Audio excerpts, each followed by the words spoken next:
Third, महोदय, जैसा कि माननीय सदस्य जानते हैं, कल दूसरे सदन में इसी तरह की बहस थी। मुझे वहाँ भी कुछ देर बैठना पड़ा।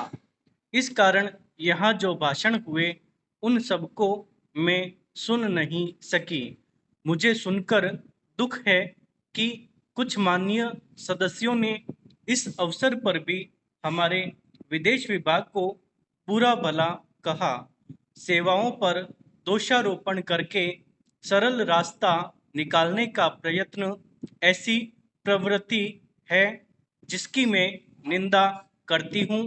मैं यह नहीं कहती कि हमने गलतियाँ नहीं की है और हमारे सभी प्रतिनिधि हमेशा योग्य ही होते हैं।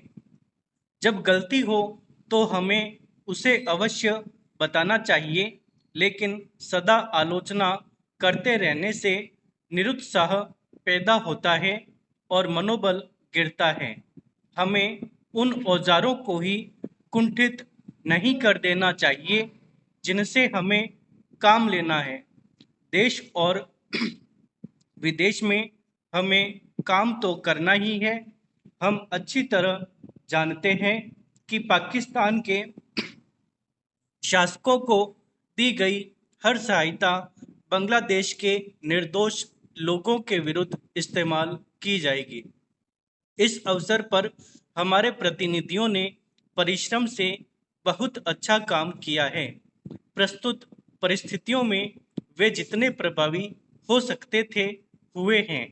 कुछ सरकारों के विचार निश्चित हैं और यदि उनमें सहानुभूति भी पैदा की जाए तो भी वे इस प्रकार के मामले में कोई स्पष्ट बात कहने को तैयार नहीं होंगे। मैं कहना चाहूँगी कि हमारी उन सेवाओं ने जो वर्तमान स्थिति से निपटने में जुटी है, साहस और समर्पण का परिचय दिया है। यदि कुछ माननीय सदस्यों को गाली देकर और सरकार पर साहस, दिशा और यहाँ तक कि समझ की कमी का आरोप लगाकर कुछ संतोष मिलता है, तो मैं उन्हें इससे वंचित नहीं करना चाहती।